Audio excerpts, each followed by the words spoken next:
Welcome back my YouTube channel business co Saiful. তো business co Saiful YouTube চ্যানেলে সকলকে স্বাগতম জানাই। তো সকলের কাছে রিকোয়েস্ট করবো, যারা আমার চ্যানেলটিকে এখনো সাবস্ক্রাইব করেনি চ্যানেলটার সঙ্গে সাবস্ক্রাইব করে দাও এবং ফেসবুক পেজের সঙ্গে জুড়ে থেকে এই ব্যাংকিং সেক্টরে এবং ক্রিপ্টো মার্কেটে যত রকমের নলেজ থাকবে তো তোমাদের সেটা বিষয়ে বিস্তারিত জানতে পারবে। চলো ভিডিও শুরু করছি। তো আজকে যে ভিডিওটা শুরু হলো সেটা অ্যাকচুয়ালি যে আমাদের city bank is now Axis bank. তো সিটি ব্যাংকের নাম সকলেই শুনেছো। তো সিটি ব্যাংক হচ্ছে পৃথিবীর মধ্যে যদি 1 থেকে 10 মানে city bank is basically American base bank. তো সিটি ব্যাংক ক্যালিফোর্নিয়া, যেমন হচ্ছে অ্যাপেল ক্যালিফোর্নিয়া, তো আইওএস মানে অ্যাপেল ক্যালিফোর্নিয়া। তো ঠিক তেমনই সিটি ব্যাংকের কথা নাম বলে থাকি। তো সিটি ব্যাংক হলো পৃথিবীর মধ্যে one of the largest lender bank হচ্ছে। তো পৃথিবীর মধ্যে যদি 1 থেকে 10 এর মধ্যে ধরা যেতে পারে তো সিটি ব্যাংকের নাম আসবে, ঠিক আছে। তো সিটি ব্যাংক কিছুদিন আমরা জেনেছিলাম যে সিটি ব্যাংক তাদের রিটেল ব্যবসায় ইন্ডিয়াতে করবে না। তো চলুন অ্যাকচুয়ালি আমাদের জানতে হবে যে ব্যাংক কত রকমের হয়ে থাকে এবং কিভাবে ব্যাংক কার্য করে এবং ব্যাংকের বিজনেস কত ধরনের, ঠিক আছে। তো ভিডিওগুলো স্কিপ করবে না, ভিডিওগুলি কন্টিনিউ দেখবেন, ঠিক আছে। তো অ্যাকচুয়ালি ব্যাংকে আমরা বিভিন্ন ভ্যারাইটি ভাগ করা যেতে পারে। তো ব্যাংকে 1 নম্বর ভাগ করা যেতে পারে public sector bank, public sector bank. 2 নম্বর হচ্ছে যে private sector bank, private sector bank. 3 নম্বর হচ্ছে যে ফরেন ব্যাংক, ফরেন ব্যাংক, ঠিক আছে। 4 নম্বর হচ্ছে যে মাল্টি স্টেট শিডিউল ব্যাংক,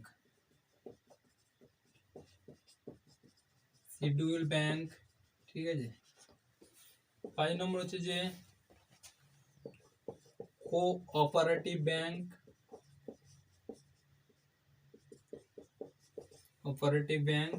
ঠিক আছে। 6 নম্বর হচ্ছে যে স্মল ফাইন্যান্স ব্যাংক,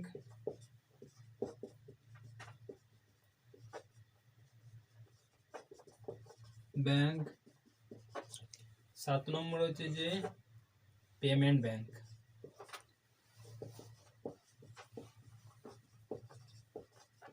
আমাদেরকে প্রথমে জানতে হবে ব্যাংকে কত রকম ভাবে ডিভাইড করা যায়। ব্যাংক অ্যাকচুয়ালি 7-8 রকমের ভাবে ডিভাইড করা যেতে পারে। প্রথমে আসবে পাবলিক সেক্টর ব্যাংক, ঠিক আছে। তো 2 নম্বর হচ্ছে যে প্রাইভেট সেক্টর ব্যাংক। তো পাবলিক সেক্টর ব্যাংকের যদি নাম নিতে প্রথমে আসবে আমাদের এসবিআই এর কথা আসবে, ঠিক আছে। তো প্রাইভেট সেক্টরে যদি নাম নিতে পারি তো আমাদের এইদিকে অ্যাক্সিস ব্যাংক আসবে, ঠিক আছে। ফরেন ব্যাংক যদি বলি সিটি ব্যাংক আসবে, মাল্টি স্টেট শিডিউল ব্যাংক মানে হচ্ছে যেগুলো আর কি দুটো স্টেটের মধ্যে যদি আলোচনা করা হয়, যেমন হচ্ছে পিএমসি পাঞ্জাব অ্যান্ড মহারাষ্ট্র, ঠিক আছে। পিএমসি মানে হচ্ছে Punjab and Maharashtra cooperative bank, ঠিক আছে। তো এটাও একটা কোঅপারেটিভ ব্যাংক। যেমন Mumbai Thane cooperative bank, Mumbai Thana cooperative bank, ঠিক আছে। Thane cooperative bank. Small finance bank জোনাস small finance bank. Payment bank Airtel payment bank, ঠিক আছে। তো আমাদেরকে প্রথমে জানতে হবে ব্যাংকে কত রকম ভাগ করা যায়। ব্যাংকে বেসিক্যালি 7-8 রকমের ভাগ করা যেতে পারে। 1 নম্বর হচ্ছে যে পাবলিক সেক্টর ব্যাংক, 2 নম্বর হচ্ছে প্রাইভেট সেক্টর ব্যাংক, 3 নম্বর হচ্ছে ফরেন ব্যাংক, 4 নম্বর হচ্ছে মাল্টি স্টেট শিডিউল ব্যাংক এবং cooperative bank, small finance bank, payment bank, ঠিক আছে। তো দেখো পাবলিক সেক্টর ব্যাংকে যদি নাম নিই তো আমরা হবে এসবিআই, প্রাইভেট যদি নাম নিই তো অ্যাক্সিস ব্যাংক, এবং ফরেন ব্যাংকে যদি নাম নিই সিটি আছে, এইচএসবিসি আছে, যে বিএনবি পরিবাস আছে। মাল্টি স্টেট শিডিউল ব্যাংক বলতে গেলে PMC Punjab and Maharashtra cooperative ব্যাংকে যদি নাম নিই Mumbai Thane cooperative bank. Small finance ব্যাংকে যদি নাম নিই Jonas small finance bank. Payment ব্যাংকে যদি নাম নিই তো এয়ারটেল পেমেন্ট ব্যাংক, ঠিক আছে। তো ব্যাংকের অ্যাকচুয়ালি আমি ডিভাইডেড ভাবে দেখালাম। তো আবার ব্যাংকের বিজনেসকে কত রকম ভাবে ভাগ করা যায়। ব্যাংকের বিজনেসকে আমরা বেসিক্যালি দুটো ভাগে ভাগ করা যেতে পারে, ঠিক আছে। তো আমাদেরকে জানতে হবে যে ব্যাংকের বিজনেস কত রকমের হয়ে থাকে, ঠিক আছে। যারা ব্যাংকিং এর এক্সামে দিতে চাইছো বা ব্যাংকিং সেক্টর সম্পর্কে জানার আগ্রহ আছে তারা কন্টিনিউ ভিডিওটা দেখবে। তো ব্যাংকের বিজনেসকে আমরা দুটো ভাগে ভাগ করি, ব্যাংকিং বিজনেস, ঠিক আছে। ব্যাংকিং বিজনেস, ঠিক আছে। তো ব্যাংকিং বিজনেসকে আমরা বেসিক্যালি আমরা দুটো ভাগে ভাগ করব, ঠিক আছে। 1 নম্বর হচ্ছে রিটেল বিজনেস, রিটেল। 2 নম্বর কর্পোরেট, দেখে নাও ব্যাংকিং বিজনেসকে আবার 2 ভাগে ভাগ করা যেতে পারে, ঠিক আছে। দেখুন ব্যাংকিং বিজনেসকে দুভাগে ভাগ করা যায়, যেমন সিম, আমরা অ্যাকচুয়ালি মোবাইলে সিম ব্যবহার করি, সেগুলো দুটো ভাগে ভাগ করা যায়, যেমন প্রিপেড এবং পোস্টপেড। ঠিক তেমনই ব্যাংকিং এর বিজনেসকেও আমরা দুভাগে ভাগ করে দিতে পারি। দেখুন একটা হলো রিটেল রিটেল রিটেল বিজনেস, আর একটা হলো কর্পোরেট কর্পোরেট ঠিক আছে। তো রিটেল বিজনেসের মধ্যে আমাদের কি কি আসবে সেটা আমাদেরকে প্রথমে জানতে হবে, কর্পোরেট বিজনেসের মধ্যে কি কি আসবে সেটা আমাদেরকে জানতে হবে। রিটেল বিজনেসের মধ্যে আমাদের আসবে saving account, current account, PL মানে হচ্ছে পার্সোনাল লোন, সিসি মানে হচ্ছে ক্রেডিট কার্ড, এল মানে হচ্ছে অটো লোন, এইচএল মানে হচ্ছে হোম লোন। ঠিক আছে। তো রিটেল বিজনেসের মধ্যে কি কি আসবে দেখুন, সেভিংস অ্যাকাউন্ট আসবে, কারেন্ট অ্যাকাউন্ট আসবে, পিএল মানে হচ্ছে personal loan, credit card, auto loan, home loan, mortgage loan. ঠিক আছে। ডিম্যাট অ্যাকাউন্ট,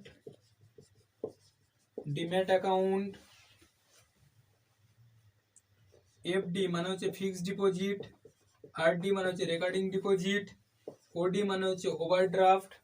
ঠিক আছে। বিজি মানে হচ্ছে ব্যাংক গ্যারান্টি, বিএলজি আসবে, বিআইএল আসবে। ঠিক আছে। সিসি মানে হচ্ছে ক্যাশ ক্রেডিট আসবে। ঠিক আছে। টু হুইলার টু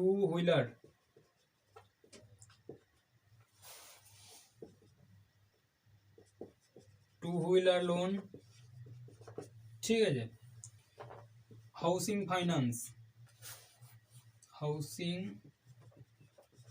ফাইন্যান্স দেখুন আমাদেরকে প্রথমে জানতে হবে ব্যাংকিং বিজনেসকে কত ভাগে ভাগ করা যায়। ব্যাংকিং বিজনেসকে বেসিক্যালি দুটো ভাগে ভাগ করা যেতে পারে। এক নম্বর যে রিটেল বিজনেস, একটা হচ্ছে কর্পোরেট বিজনেস। তো আমি প্রথমে রিটেল বিজনেস নিয়ে আলোচনা করছি। রিটেল বিজনেস হলো যে savings account, current account, personal loan, credit card, auto loan, home loan, mortgage loan, demat account. ঠিক আছে। এফডি, আরডি, ওডি মানে ওভারড্রাফট, বিজি ব্যাংক গ্যারান্টি। ঠিক আছে। বিএলজি, বিআইএল বিজনেস লোন, সিসি মানে হচ্ছে ক্রেডিট কার্ড। ঠিক আছে, সরি ক্রেডিট কার্ড দুবার লিখে দিয়েছি, তবুও লিখেছি credit card, two wheeler loan এবং হাউসিং ফাইন্যান্স লোন। আর আসবে যে এলসি মানে হচ্ছে লেটার অফ ক্রেডিট। ঠিক আছে। এগুলো আমার রিটেল বিজনেসের মধ্যে পড়বে। তো অ্যাকচুয়ালি পাতি বাংলায় বলতে গেলে আমরা আলটিমেটলি চোখের সামনে যেটা দেখি, মানে আমাদের ব্রাঞ্চের মধ্যে যে কাজটা হয় সেটা হলো রিটেল বিজনেসের মধ্যে পড়বে। এবারে আসবো রিটেল বিজনেস ব্রাঞ্চের মধ্যে কাজ বলতে কোনগুলো হলো, সাধারণত আমাদের যেটা অফিস আওয়ার্সে মানে হচ্ছে আমাদের যেটা ব্যাংকিং আওয়ার্স যেটা চালু থাকে। ঠিক আছে। তো ব্যাংকিং আওয়ার্সে যেটা চালু থাকে সাধারণত 10টা থেকে 3টে বা 9:30 থেকে 2:30 বা 3টে পর্যন্ত, সেটা সমস্ত রিটেল বিজনেসের মধ্যে পড়বে। এবারে যদি কর্পোরেট বিজনেসের কথা বলি, কর্পোরেট কি কি আসবে দেখুন, একটা আইওসিএল মানে হচ্ছে ইন্ডিয়ান অয়েল কর্পোরেশন। আপনি যদি কোনো ইন্ডিয়ান অয়েল বা এইচপি পেট্রোল পাম্পের যদি দেখবেন, অনেক মানে যাদের পেট্রোল পাম্পের অ্যাকাউন্ট আছে, আমাদের নর্মালি অ্যাকাউন্ট কি হয়, সবাই মনে করুন আপনার ব্যাংক অ্যাকাউন্ট আছে, তো ব্যাংক অ্যাকাউন্টে আপনার একটা যেমন মোবাইল নাম্বার কি হয় 987 দিয়ে মোবাইল নাম্বার শুরু হয়। ঠিক তেমনই নিউমেরিক্যাল যে ডিজিটটা থাকে। ঠিক আছে। তো নিউমেরিক্যাল যে ডিজিটটা থাকে, যেমন আমার ব্যাংক অ্যাকাউন্ট মনে করুন 123456789 এটা ধরুন একটা ব্যাংক অ্যাকাউন্ট। ঠিক আছে। বাট এটা অনলি রিটেলে পসিবল, ভালো করে বুঝবেন, এটা অনলি রিটেল বিজনেস। রিটেলে যে ব্যাংক অ্যাকাউন্টগুলো ইউজ করা হয় সেটা কিন্তু এরকম নিউমেরিক্যাল ভ্যালু থাকে। নিউমেরিক্যাল মানে সেখানে কোনো মানে কোনো মতলব অ্যালফাবেটিক আসবে না।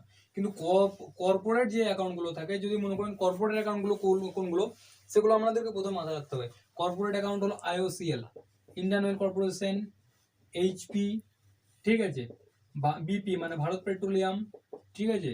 তো এইদিকে আপনি বেসিক্যালি বলতে গেলে এনএসসি বিএসসি তে যেসব কোম্পানি লিস্টেড থাকে, এনএসসি বিএসসি মানে হচ্ছে ন্যাশনাল স্টক এক্সচেঞ্জ, বিএসসি মানে বোম্বে স্টক এক্সচেঞ্জ, নিফটি 50 যেগুলো যেসব কোম্পানি, সাপোজ মনে করুন মতিলাল অসল একটা কোনো ব্যাংকিং নয়, বাট এদের একটা কর্পোরেট সেক্টর।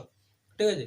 তো এদের যে অ্যাকাউন্টটা থাকবে সেটা হলো যে কর্পোরেট সেক্টরে যে ব্যাংকে, সাপোজ মনে করুন মতিলাল অসলের ব্যাংক অ্যাকাউন্ট আছে সিটি ব্যাংকে, তো সিটি ব্যাংকের সেটা বিজনেস হয়ে গেল কর্পোরেট বিজনেস। কিন্তু সিটি ব্যাংক কি করেছে, সিটি ব্যাংক তাদের রিটেল বিজনেস সিলেক্ট করছে। শুধুমাত্র ইন্ডিয়া থেকে নয়, 13টা কান্ট্রি আছে ইউরোপিয়ান অ্যান্ড এশিয়া প্যাসিফিক, সেখান থেকে সিটি ব্যাংক 13টা কান্ট্রি থেকে তাদের রিটেল বিজনেস বন্ধ করবে। বারবার বলে দিচ্ছি, সিটি ব্যাংক কিন্তু কর্পোরেট বিজনেস বন্ধ করেনি, বারবার অনেকে মনে করবে যে সিটি ব্যাংক কিন্তু ইন্ডিয়া থেকে লেফট নিয়েছে, but not for corporate user, this is only for retail user. এটা শুধুমাত্র রিটেল বিজনেসদের ক্ষেত্রে হয়েছে। তো দেখুন কর্পোরেট, এবারে যদি গোয়েঙ্কাকে যদি আম্বানিদের যদি নাম দেখুন, মুকেশ আম্বানি আমাদের ইন্ডিয়ার মধ্যে সব থেকে one of the best richest person, Ratan Tata বলতে পারেন। তো ওদের যে অ্যাকাউন্টগুলো আছে দেখুন, টাটা গ্রুপ অনলি শুধুমাত্র হিতাচি যে গ্রুপটা আছে, শুধুমাত্র ইন্ডিকাস যেটা আছে ওরা শুধু এটিএম প্রোভাইড করে থার্ড পার্টি, বাট ওরা কোনো ব্যাংক নয়, ইন্ডিকাস কোনো ব্যাংক নয়, ঠিক আছে। কিন্তু সেটা একটা ইভেন হিন্দুজা গ্রুপের যদি ব্যাংক বলা যায় ইন্ডাসইন্ড ব্যাংক, ঠিক আছে, বাট ওদের নিজস্ব ব্যাংক আছে। কিন্তু রিলায়েন্স গ্রুপের জিও পেমেন্ট ব্যাংক আছে, কিন্তু জিওর পেমেন্ট ব্যাংকের যে অ্যাকাউন্টটা দেবেন সেটা আপনার সিটি ব্যাংকের। তো বারবার বলে দিচ্ছি, আমাদের নর্মাল যে রিটেল অ্যাকাউন্টগুলো হয়ে থাকে সেটা নিউমেরিক্যাল ভ্যালু থাকে, মানে 1 2 3 4 5 6 এরকম ভাবে। কিন্তু যারা আইওসিএল পেট্রোল পাম্প আছে, যাদের কাছে এইচপি পেট্রোল পাম্পে যারা কন্টিনিউ মতলব যে ডিলার বা যাদের পেট্রোল পাম্প আছে তারা যে পয়সাটা ডিপোজিট করে, বলে দিচ্ছি যদি আইওসিএল এ জমা করে, তো আমি সাপোজ উদাহরণ দিচ্ছি, অ্যাকাউন্টগুলো হবে IOCL 1 2 3 4 BC এরকম টাইপের, BCD এরকম টাইপের, মানে হচ্ছে আলফা। এই কারণেই ধরুন এই এই ডিভাইডেডটা কেন করা হয়েছে, বারবার আবার বলে দিচ্ছি। দেখবেন যারা ব্যাংক এমপ্লয়ি হয়ে থাকে, ঠিক আছে, বিভিন্ন একটা গ্রেড থাকে ব্যাংকের এমপ্লয়ি, যেমন গ্রেড থাকে, যেমন হচ্ছে সিনিয়র অফিসার, সেলস অফিসার, মতলব CASA officer, assistant manager, deputy manager. তো সকলেই কিন্তু সমস্ত রকম অ্যাকাউন্ট অ্যাক্সেস করতে পারে না। যখনই অ্যাকাউন্ট অ্যাক্সেস করতে যাবে তখন একটা পপ আপ আসবে, this is only for AM level and AM after AM level and BM level. তো ব্রাঞ্চ ম্যানেজার অন্তর্গত দেখুন কেন করা হয়েছে, ভালো করে বুঝবেন ব্যাপারটা। তো ধরুন আইওসিএল অ্যাকাউন্টে তো মানে করোড় করোড় বা অনেক মানে বিলিয়ন বিলিয়ন বা টাকা বা মিলিয়ন মিলিয়ন টাকা থাকে অ্যাকাউন্টে। তো যেগুলো কর্পোরেট অ্যাকাউন্ট থাকে সেগুলো কিন্তু আলফামেরিক অ্যান্ড নিউমেরিক এই দুটো ভাবে ডিভাইডেড করা হয়ে থাকে। তো রিটেল ব্যাংক, সিটি ব্যাংক কিন্তু কর্পোরেট ব্যাংক বিজনেস রিলেট করেনি, আবারও বলে দিচ্ছি সিটি ব্যাংক কিন্তু কর্পোরেট বিজনেস রিলেট করেনি, শুধুমাত্র রিটেল বিজনেস। রিটেল মানে হচ্ছে savings account, current account, personal loan, credit card, auto loan, home loan, mortgage, demat account, FD, RD, OD, BG, BLG, BIL, CC, two wheeler, এগুলো বন্ধ করে দিয়েছে। কিন্তু যেগুলো কর্পোরেট, যেমন হিন্দুজা গ্রুপের যদি অ্যাকাউন্ট বলে থাকি, বা সঞ্জীব গোয়েঙ্কা, ক্যালকাটা নাইট রাইডার্স, দিল্লি মতলব দিল্লি ডেয়ারডেভিল, বিভিন্ন জন্য IPL যে টিমগুলো আছে সেগুলো একটা কর্পোরেট সেক্টর। তো কর্পোরেট সেক্টর অ্যাকাউন্টগুলো সাধারণত নিউমেরিক ভ্যালু অ্যান্ড আলফাবেটিক এভাবে ভাগ করা হয়ে থাকে, ঠিক আছে, তোমরা কন্টিনিউ লক্ষ্য করে থাকবে। তো সিটি ব্যাংক লেফট নিচ্ছে। দেখুন আজকে যে নিউজটা প্রকাশিত হয়েছে, আমরা প্রথমে নিউজের দিকে একটু ফলো করব, ঠিক আছে, নিউজে কি বলা হয়েছে এবং কি কি এক্সপ্লেন করা হয়েছে। দেখুন, Axis bank to acquire city consumer banking business 2.5 billion. তো অ্যাক্সিস ব্যাংক কি করেছে, সিটি ব্যাংকের বিজনেসটা 2.5 বিলিয়নে মতলব পারচেজ করেছে বা কিনে নিয়েছে, ঠিক আছে। Axis bank emerge as a front runner to acquire Citigroup retail banking business in India. তো অ্যাকচুয়ালি ফ্রন্ট রানার কেন বলা হয়েছিল, যখন নিলাম হয় গোল্ড লোনের নিলাম কেমন হয় সে ব্যাপারে আমি ভিডিও নিয়ে আসবো। গোল্ড লোন যখন অকশন হয়ে যায়, ঠিক তেমনই কোটাক মহিন্দ্রা এসেছিল এবং বিভিন্ন ব্যাংক কম্পিটিশনে এসেছিল, বা কেউ বিড হতে পারেনি, শুধুমাত্র অ্যাক্সিস ব্যাংক বিডে জয়ী হয়েছে বা 2.5 বিলিয়ন নিয়েছে। দেখুন Axis bank which has the emerge the fund then the race to New York headquarter Citigroup. আগেই বলেছি সিটি ব্যাংক হচ্ছে New York American base company, ঠিক আছে। তো depending on the approval by the Reserve Bank of India, Axis bank may announce to deal next few week. খুব কিছু সপ্তাহের মধ্যে কিন্তু তারা ঘোষণা করে দিয়েছে যে সিটি ব্যাংকের রিটেল বিজনেসটা তারা কভার করবে, ঠিক আছে। দেখুন Axis bank had beaten rival like Kotak Mahindra to emerge as a buyer Citi group India consumer banking business after easing concern such as job security of current employee. It will take to India third largest private bank around 6 months to merge Citigroup consumer business with its own the country. The Bloomberg report said, quoting a source, despite talk being in the advanced stage, the deal could get delay or fall apart as in happens many causes. The report. Last year, City announced place the Vodafone in the consumer franchise 13 market আমি বলেছি 13টা দেশ থেকে তারা retail business বন্ধ করে দিবে। Asia, Europe, including India. The Wall Street gains plan to focus its more lucrative business such as institutional banking and wealth management. City Indian business comprising credit card, home loan, and retail banking. Okay. Meanwhile, Mumbai-based Axis Bank is looking to boost retail loan and tap to fend off to the demand flowing in the pandemic. Acquired City asset will be the Axis Bank credit card and mortgage business. Retire reported earlier quitting analysis and the ICICI Direct. The acquisition would help to Axis Bank not just expand its reach but also create more opportunity for the private to analyze that. Citi was among the first bank in the country to introduce credit card in 1987. Citi Bank হচ্ছে ভারতের মধ্যে প্রথম bank যেটা প্রথম credit card launch করেছিল 1987 সালে। As of 2021 the American lender portfolio 2.57 million credit card. তো এখন যদি 2.57 ব্যাংকের 2.57 মিলিয়ন ক্রেডিট কার্ড ইউজার আছে সিটি ব্যাংকের, সেটারও কিন্তু মালিক এখন কিন্তু অ্যাক্সিস ব্যাংক, ঠিক আছে। According to reserve Bank of ইন্ডিয়ার report, in the Axis Bank said quarterly profit more than the triple the back to revised earning from the leading non-core business including। তো Axis ব্যাংকের যদি মতলব city ব্যাংকের যে last কোয়ার্টারে দেখা যায় তার ট্রিপল প্রফিট করেছিল, বাট অ্যাকচুয়ালি ব্যাংক এ ধরনের সিদ্ধান্ত কেন নেয় সকলেই আমাদেরকে জানতে হবে, সকলেই ভালো করে লক্ষ্য করবেন। ব্যাংক যদি একটা ব্যাংক প্রথমে দেখুন, আইএনজি বৈশ্য ব্যাংকের নাম শুনেছেন, ING Vysya bank, ING Vysya bank is now Kotak bank. আগে কি ছিল ব্যাংক কিন্তু কি হয়, তো দেখুন ব্যাংকিং এর যদি আপনি সিটি ব্যাংকের গ্রাহক হয়ে থাকেন তো আপনার কিন্তু কোনো এফেক্ট পড়বে না, বিকজ রিজার্ভ ব্যাংকের গাইডলাইন্স অনুযায়ী আপনার টাকাও মরবে না, আপনার বিজনেসও মানে আপনার যদি কারেন্ট অ্যাকাউন্ট হয়ে থাকে, ঠিক আছে, তো কোনো রকম প্রবলেম হবে না। যেমন ING Vysya bank, ING Vysya bank অনেক মানে কয়েক বছর আগে 15-16 বছর আগে তো কোটাক মহিন্দ্রা টেক ওভার করেছিল। তো দেখবেন সেখানে লেখা ছিল যে আইএনজি বৈশ্য ব্যাংকগুলোতে ING Vysya bank is now Kotak bank. ঠিক তেমনই সিটি ব্যাংকের যতগুলো ব্রাঞ্চ আছে অল ওভার ইন্ডিয়াতে খুব একটা বেশি ব্রাঞ্চ নেই, বাট কাস্টমার বেস ক্রেডিট কার্ডে খুবই একটা বেশি আছে। বাট কাস্টমার যেগুলো বেস আছে পোর্টফোলিও ম্যাক্সিমাম ওয়েলথ ক্লায়েন্ট, মানে ছোটোখাটো কাস্টমার সেখানে সিটি ব্যাংকে নেই, ঠিক আছে। তো সিটি ব্যাংকের সার্ভিসটা কিন্তু একটা খুবই একটা বেটার সার্ভিস ছিল। কোনো একটা কারণে সিটি ব্যাংক লেফট নিচ্ছে, কী কারণে লেফট নিচ্ছে সেটা আমি পরবর্তীতে ভিডিওতে বলবো, ঠিক আছে। তো হার্ষাদ মেহতা যে স্ক্যাম হয়েছিল সেটা সিটি ব্যাংকই হয়েছিল। সিটি ব্যাংকের অনেক মেন লস হয় ব্যাংকিংয়ে, লোন যদি রিকভারি না হয়ে থাকে ব্যাংকিং লসে চলে যায়, মানে হচ্ছে এনপিএ হয়ে যায়। এনপিএ মানে হচ্ছে নন পারফর্মিং অ্যাসেট, তো ব্যাংক কিন্তু আলটিমেটলি লসে পড়ে যায়, ঠিক আছে। তো এভাবে যদি ব্যাংকের মেন কিন্তু ইনকাম হচ্ছে লোন রিকভারিটা খুবই একটা মানে সব থেকে একটা হার্ডেস্ট ওয়েট, কিন্তু লোন রিকভারি সহজে হতে চায় না, সেজন্য ব্যাংকগুলো আলটিমেটলি তারা কি করে মার্জ করে দেয় ব্যাংক এদেরকে একসঙ্গে টাই আপ করে, ঠিক আছে। তো যারা সিটি ব্যাংকের গ্রাহক আছো বা রয়েছেন খুব বেশি নেই, ঠিক আছে, কারণ আমার ভিডিও যারা দেখছেন তাদের সিটি ব্যাংকের অ্যাকাউন্ট রাখার ক্যাপাসিটি একটু বেশি থাকতে হবে, ঠিক আছে, বিকজ ওদের পোর্টফোলিও খুবই একটা বেশি, ঠিক আছে। তো সকলের কাছে রিকোয়েস্ট করবো যাদের কাছে সিটি ব্যাংকের অ্যাকাউন্ট আছে তারা কোনো রকম প্যানিক হবেন না, টেনশন নেবেন না, বিকজ সিটি ব্যাংকের রিটেল বিজনেস লেফট নিয়েছে বাট কর্পোরেট ব্যাংক লেফট নেয়নি, ঠিক আছে। তো আমাদের ম্যাক্সিমাম রিটেল বিজনেসই আছে। তো আপনাদের অ্যাক্সিস ব্যাংকে আপনাদের একটা পজিটিভ জিনিস হয়ে গেল, সিটি ব্যাংকের ব্রাঞ্চ খুবই কম, আপনারা সবাই মনে আছে মুম্বাইয়ে আপনার ব্রাঞ্চ আছে, ক্যালকাটার ব্রাঞ্চ আছে, বাট অ্যাক্সিস ব্যাংকের ব্রাঞ্চ কিন্তু একদম গোটা গ্রাম এলাকাতে পাবেন। অ্যাক্সিস ব্যাংকে গিয়ে আপনি কিন্তু সার্ভিস পেতে পারেন, ঠিক আছে। তো সিটি ব্যাংকের রিটেল বিজনেস বন্ধ হয়েছে, কর্পোরেট হয়নি, ঠিক আছে। তো কোনো রকম প্যানিক বা আবারও বলে দিচ্ছি কোনো রকম প্যানিক হবেন না, ঠিক আছে।